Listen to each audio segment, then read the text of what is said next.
Because we have been taught sometimes that unless we can come to God the right way, we can't come to him at all. And the fact of the matter is, a lot of us don't pray, don't worship, and don't enter into the presence of God in that specific intangible way wherein he can heal the issues of your heart, because we are scared of what would happen if we really opened ourselves up and told him. In fact, I was talking to my friend, I'm not going to say his name, I don't want to embarrass Eric Phillips, but we were talking the other day how for us it's very difficult for us sometimes to tell God how we're feeling, which is funny because I have a feeling that he already knows how I'm feeling, but I'm scared to tell him. And here's why I'm scared to tell him. I know why I'm scared to tell him, because of something my dad used to say. My dad used to say, whenever I would start crying, he had this line he would say to get me to stop. And the line was, finish it if you know it, if you don't stop that crying, I'll give you.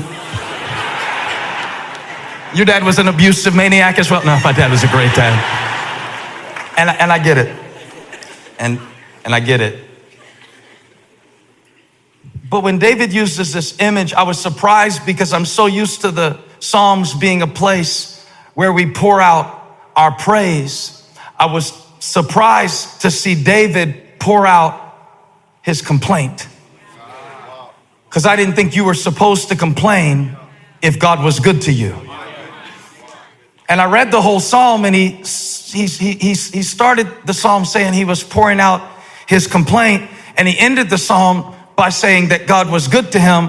And I couldn't put the two together, because what do you have to complain about if God has been good to you? I'm sometimes afraid to complain in the presence of God, and so I don't pray, because I can't say what I know I'm supposed to say, so I don't say anything, because I'm gonna tell you, I'm scared that if I say what I really want to say, God might give me something to cry about. I'm scared sometimes to pray to God before I come preach what I really feel like praying to God, which is, I'm not feeling this today. Because I'm scared if I say that to him, he'll put something on my voice box where I can't preach. I'm afraid if I complain to God about my children, that he might look on somebody else who's been praying that they could have kids and they can have kids. And here I am complaining about something that I prayed and asked God to give me. And I feel kind of guilty. So now I stand at a distance and I won't tell God what I have to say. But I learned something about God, is that he is the only safe place where I can pour out my complaint. And if I don't learn how to pour out my complaints in his presence, they will spill over somewhere else. Where else can I go but his presence? Who else could I tell but the one who knit me? Where else is it safe? What are you gonna do? You gonna go on Facebook and tell your troubles?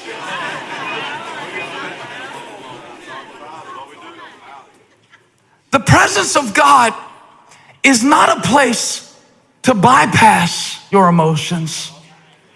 It's a place to process them. And what that means is this: the only way into the presence of God is from where you really are, not from where you wish you were. You can start your prayers with, "Oh, sovereign God of the seas and Nemo and Dory and Sydney, Australia, oh God, sovereign Father." You can start there. That's preferable. But in case you can't, in case it's one of those days, in case you don't even feel saved, in case you just want to bash some heads, bust some heads, in case it's one of those days, in case you don't feel God at all, you know it's okay to tell God, "I don't feel you right now, but I need you. God, come to my rescue. You know who I am. You know how much I need." How in the world are you going to get to the place, the attitude, the mindset that God wants you to have and where he wants you to be if you don't start from where you really are? So it gives me permission. If David did it, Touch somebody, say, if David did it, if David did it, so can I. And pour out my complaint in his presence. And he said, I cried aloud to the Lord. Aloud. The word has different meanings if you spell it, You're allowed to complain. Allowed. And this is something that took me a long time to learn because I always tried to fight what was going on in my mind. The only problem with fighting what's going on in my mind is that is enemy-held territory. Because I have strongholds in my mind. And when I go to pray and my heart is overwhelmed, my mind can't keep up with my spirit. Because my spirit knows what I need to pray, but my mind gets in the way. Who am I helping? So far, who am I helping? So what I do, I wish I would have brought them out. I didn't remember to bring them out. I have some AirPods that I put in my ear so people will think I'm having a conversation on the phone in case they look in my car or in case they see me going through, well, I don't ever go to Target, but if I happen to go to Target once a year, my annual trip to hell, I would put in my AirPod. And I don't fight my mind in my mind because I can't win the level on the level that I'm fighting on. I have to get altitude. I have to fight from an elevated place. So I fight my mind with my mouth. You can pray any way you want to, but when you really get in a situation, you don't fight in your mind, you pray out loud. I want you for the next 7 days, you can do whatever you want after that, but for the next 7 days, tell somebody, for the next 7 days, you're allowed to pray aloud. I want you to stop closing your eyes and worrying and calling it prayer. Because you can think 1,000 things at once. How many can? How many aren't even paying attention to me right now? You got something in the oven. But you can only say one thing at a time. So when I open my mouth, I'm not just being emotional, I'm being strategic. In fact, why don't you just shout right now to let God know? Come on, Rock Hill, shout somebody in the back of Valentine. Shout in the overflow. Let's fill the place with praise. And see what I love about God is, I don't have to start with the script. Oh, thou mightiest, one, onlyest, goddest, onest of the sunnest and the starsest. I can look at God and say, God, I hate myself right now. Did you see how I just acted? And God will say, yeah. Matter of fact, I did. And I see how you're going to act tomorrow. And I decided to send my son to die for you with complete foreknowledge of all of your faults. If I make my bed in hell, you are there. If I say I'll dwell in the uttermost parts of the sea, God is in the depressed place. God is in the darkness. God is in the cave. And David starts writing this song, and he has good acoustics, because you know you can sing real good in the shower because the acoustics make you think you can carry a tune. You ever did that? You got in the shower, you're like, I should probably get an agent. I sound just like the recording. But the acoustics in the shower make you, okay, David has good acoustics because he's under attack, but he's in a cave. And some of the best expressions of your relationship with God will be born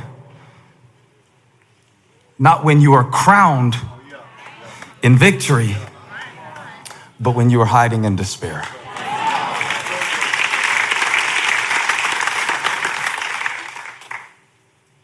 So David is a giant killer. And David has a future as a leader of an entire nation that God has called out, his people. But have you ever had your calling in conflict with your circumstances?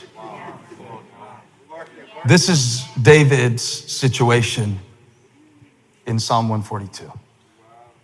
I mentioned briefly, but I want to go back to it, the historical record in 1 Samuel 22, because David is in a safe place, a cave in Adullam. The Bible says in verse 1, David left Gath.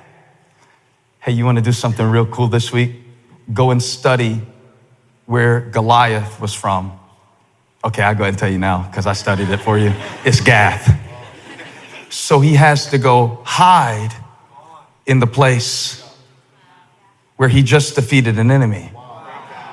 He has to go hide for a little while in a place that he doesn't belong. The problem with David going to Gath is when they see him, he's still got Goliath's sword that he took after he cut off his head and maybe a little bit of blood on it. And David is on the run from Saul, whose throne he is going to occupy. And so he can't stay in the place he belongs because the king wants to kill him. But he can't stay with the enemies that he's fighting against. Have you ever felt like you didn't fit anywhere, just kind of quite fit? Are there at least 3 weird people like me in here? Do you ever feel like you don't fit where you came from? You don't fit where you're going? Have you ever felt too churchy to be worldly, but a little too worldly to fit in some churches where you have to?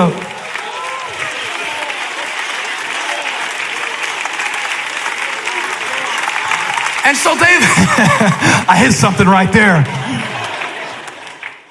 And David, he escapes, but watch this. This is the phrase that got my attention. Everybody say escape, escape. Because everybody has a way that they escape. That's what Guns N' Roses was for me. That's what Elijah's headphones are for him. It's a way for me to escape. Just for a little while, I can get out of my situation and get into something else. But the way that you escape, here's the principle, could lead to greater captivity. So it is so important where you go when you run. Because sometimes what you run to will end up